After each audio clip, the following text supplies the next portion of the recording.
నా పేరు Srikanth. First time మీరు మన ఛానల్ చూస్తుంటే సబ్స్క్రైబ్ చేస్తారని మనస్ఫూర్తిగా కోరుకుంటున్నా. ఇక విషయంలోకి వెళ్తే వైఎస్ఆర్ కాంగ్రెస్ పార్టీ తరపున పేటీఎం బ్యాచ్ ఇప్పుడు కొత్తగా ఒక నినాదం తీసుకొచ్చారు.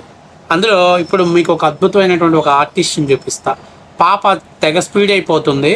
ఆమె మాట్లాడుతుంది, అంతమంది జనం వస్తే ఒక్క సీటు కూడా జగన్మోహన్ రెడ్డి అక్కడ గెలవకపోతే, ఇంతమంది జనం రోడ్ల మీదకి వస్తే మీరు ఇంకా దీని మీద ఆలోచన చేసుకోకపోతే ఎట్లా, దీని మీద మీరు ఆత్మవిమర్శ చేసుకోకపోతే ఎట్లా అంటూ అక్క ఊకదంపుడు ఉపన్యాసం ఇస్తుంది.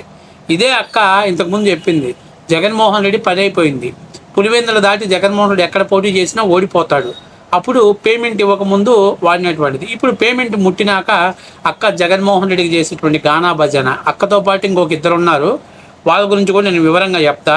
సరే, ఈ జన సమీకరణ ఇవన్నీ ఏంది, సిస్టమ్ ఏంది మన అందరికి తెలిసిన విషయమే.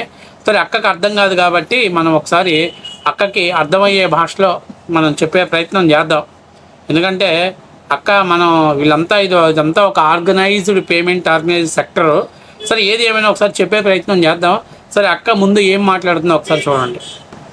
ఇంతమంది జనం చూస్తే మీరు ఆత్మవంచన చేసుకోకుండా ఎందుకు జరుగుతుందని ఆలోచించుకోవాలి కదా. భయం పుట్టాలి, ఇదేంటి ఇలా వస్తున్నారు జనము, ఏం చూసి వస్తున్నారని. సరే, ఇంకొక విషయం ఆలోచించండి, అది దేవరపల్లి చుట్టుపక్కల ఈస్ట్ వెస్ట్ ఈ చుట్టుపక్కలంతా కూడా కాపులు ఇంకొకరు అధికంగా ఉండే ప్రాంతాలు కదా.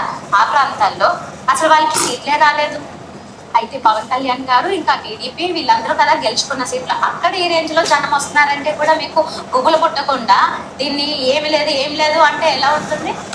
మీరు అది అక్క ఏమంటుంది, నిన్న దేవరపల్లిలో జగన్ ప్రోగ్రాంకి అసలు ఊహించినటువంటి జనాలు వచ్చారు, భారీగా జనాలు వచ్చారు. ఇంత జనం వచ్చిన తర్వాత తెలుగుదేశం పార్టీ జనసేన వాళ్ళు ఆత్మవిమర్శ చేసుకోవాలి కదా.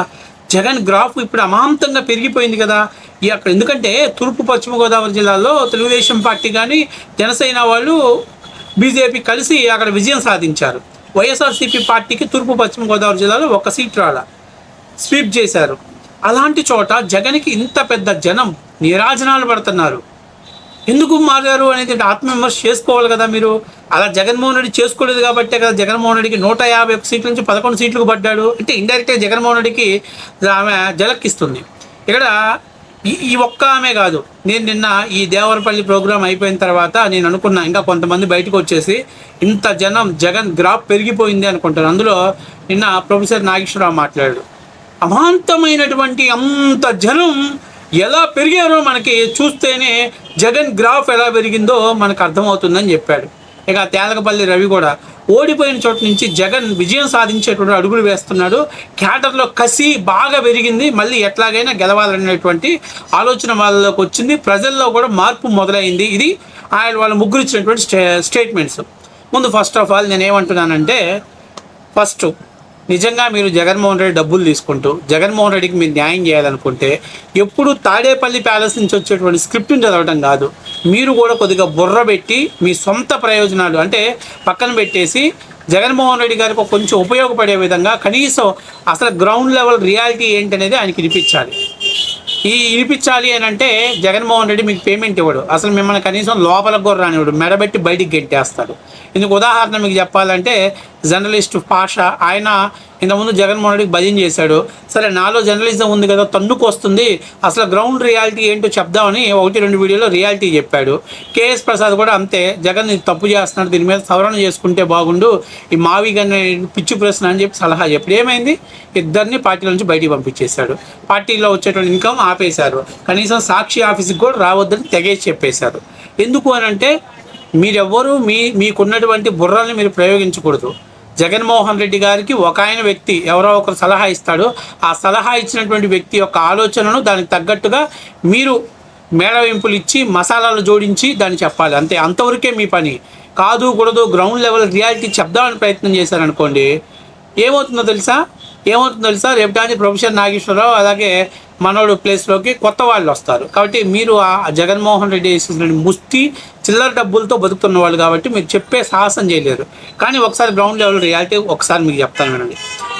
మీకు 2024 ఎలక్షన్స్ ముందు జగన్మోహన్ రెడ్డి సభలు పెట్టాడు, సిద్ధం అని సభలు పెట్టాడు. బీభత్సమైనటువంటి జనం, అసలు డ్రోన్ కెమెరాస్ కావచ్చు, విఎఫ్ఎక్స్ కెమెరాలు కావచ్చు, ఏదైతే పెద్ద ఎత్తున జనాన్ని అసలు సీన్ జుప్ అంటే చాలు అబ్బా ఇటు చూసిన జనమే భయం వేసేది.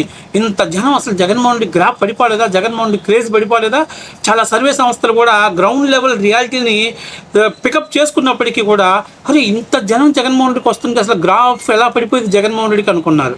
కానీ జనాలు వచ్చారు, ఫుల్గా ఉన్నారు. సరే కొన్ని కెమెరాలు వాడితే వాడి ఉండొచ్చు, విఎఫ్ఎక్స్ గ్రాఫిక్స్ కెమెరాలు మరి ఏ తరమైన వాడితే వాడి ఉండొచ్చు, పక్కన పెట్టేసేయండి. కానీ ఎలక్షన్స్ వచ్చేసరికి ఏమైంది జగన్మోహన్ రెడ్డికి 11 సీట్లు. అంటే ఆ పార్టీకి 151 సీట్ల నుంచి 151 నుంచి 11 సీట్లు, కానీ 140 సీట్లు వెళ్ళిపోయాయి. అదేమనంటే కాదు ఈవీఎంలు తూర్పు పక్కన పెట్టలేదు, అందువల్ల మాకు పెట్టాల్సిన ఓట్లు వాళ్ళ కూటమికి పడ్డాయి, ఏ సొల్లు మాటలు చెప్తుంటారు. అదే ఇదే ఈవీఎంలతో మీరు 151 గెలిచారు కదంటే అది ప్రజాబలం, ప్రజా సంకల్ప బలం. కానీ వాస్తవానికి ప్రజలు 2024 ఎలక్షన్స్లో జగన్మోహన్ రెడ్డి మీద కసి మీద ఓట్లేశారు, ఉద్యోగస్తులు కసిగా వేశారు. అంతేకాకుండా ఇప్పుడు నిన్న సర్వ వెరిఫికేషన్ జరిగింది. దాదాపు ఒక నియోజకవర్గంలో 15,000 నుంచి 20,000 దొంగ ఓట్లు, డబల్ ఎంట్రీస్. అందులో మెజారిటీ 15,000 ఓట్లు వైఎస్ఆర్ కాంగ్రెస్ పార్టీకి సంబంధించినటువంటి డబల్ ఎంట్రీలు, దొంగ ఓట్లు. ఇప్పుడు ఆల్మోస్ట్ క్లీన్ అయిపోయింది.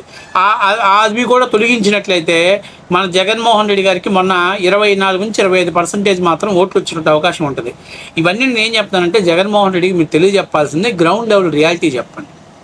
సార్ సిద్ధం సభలకు ఎక్కడ పడితే అక్కడ జనం వచ్చారు, సిద్ధమా అని పైకి ఎత్తితే జనాలు మేము నీకు గుద్దాం అని చెప్పి కూటమికి గుద్ది నీకు మీ పార్టీకి గుడ్డ కప్పారు.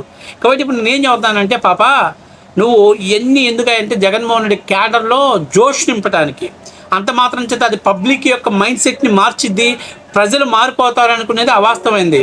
ఎడ్యుకేషన్ చదువుకునే వాళ్ళు గ్రౌండ్ లెవెల్ రియాలిటీ ఏంటి, జగన్మోహన్ రెడ్డి వస్తే రాజధాని ఉండదు, అది నిన్న కూడా కన్ఫర్మ్ చేశాడు. 3 రాజధానులు అనే కాన్సెప్ట్ తీసుకొచ్చేసాడు. సో అది అయిపోయింది, మావిగన్ అన్నాడు. ఇప్పుడు ప్రజలకు పిచ్చ క్లారిటీ వచ్చింది ఏంటంటే జగన్ వస్తే ఆంధ్రప్రదేశ్కి రాజధాని ఉండదు అనే క్లారిటీ వచ్చేసింది. ఉద్యోగాలు, ఇండస్ట్రీలు రాకపోగా ఈ ప్రభుత్వంలో కట్టేటువంటి మేము కంప్లీట్ చేసాం అనేటువంటి ఒక సొల్లు గానా భజన చెప్పుకునే ప్రయత్నం చేస్తున్నాడు. ఫలితంగా ప్రజలు ఏం డిసైడ్ అయ్యారంటే ఇవి కాకుండా వెల్ఫేర్ ఏమన్నా కావాలంటే జగన్మోహన్ రెడ్డి వస్తే చాలు. వెల్ఫేర్ ఎన్నాళ్ళు తీసుకొస్తాడు, డెవలప్మెంట్ లేని వెల్ఫేర్ ఎన్నాళ్ళు తీసుకొస్తాడు, ఒక పక్క కుడి చేతితో డబ్బులు ఇస్తాడు, ఎడం చేతితో బాస్తాడు. కాబట్టి నేనేం చెప్తానంటే మీరు ముగ్గురు గ్రౌండ్ లెవెల్ రియాలిటీని తెచ్చుకోండి. అది జగన్మోహన్ రెడ్డి గారికి ఒక్కొక్క టైంలో చెప్పండి ఎప్పుడోకప్పుడు. ఎందుకంటే మీకు ఇన్నాళ్ళు జీతం ఇచ్చి మేపుతున్నాడు కదా, ఆయన రుణం తీర్చుకోండి. సరే గెట్అవుట్ అంటే అన్నాడు కానీ రుణం తీర్చుకోండి. కానీ అలా కాకుండా బీరు, బిర్యానీ, 500 రూపాయల డబ్బులు, మందు పోసి ఒక బల ప్రదర్శన తిరగాలి, ఒక బల ప్రదర్శనకి చూపించాలనే ఉద్దేశంతో ఏర్పాటు చేసిన జనాన్ని క్రౌడ్ని జగన్ క్రేజ్ అని చెప్పడం అనేది నిజంగా రేపు ఎన్నికల్లోకి వచ్చేసరికి మీరు బోర్లు పట్టడానికి ఉన్నటువంటి అవకాశం. నేను ఏదడుతున్నా దేవరపల్లి చుట్టుపక్కల అన్ని నియోజకవర్గాల నుంచి వైఎస్ఆర్సీపీ పార్టీ నుంచి 2,000-3,000 మంది జనాన్ని తీసుకొచ్చి అక్కడ బల ప్రదర్శన చేశారు కాదంట్లా. కానీ ఆ మొత్తం కూడా ఏదైతే దేవరపల్లి అంటే మన గోపాలపురం నియోజకవర్గం వాళ్ళే కాదుగా, అన్ని విలేజెస్ నుంచి అన్ని నియోజకవర్గాల నుంచి వచ్చిన వాళ్ళు కదా. సో ఆ ఓటు షిఫ్టింగ్ అయిపోయేసరికి జగన్మోహన్ రెడ్డి అన్నకి 11 సీట్లు కూడా రావు. కాబట్టి నేను ఏమంటున్నానంటే ప్రజలు స్వచ్ఛందంగా వస్తున్నారా, డబ్బులు ఇస్తే వస్తున్నారా, లేకపోతే తాయిదాలు పెడితే వస్తున్నారా అనేది ప్రజలకు అర్థమైంది.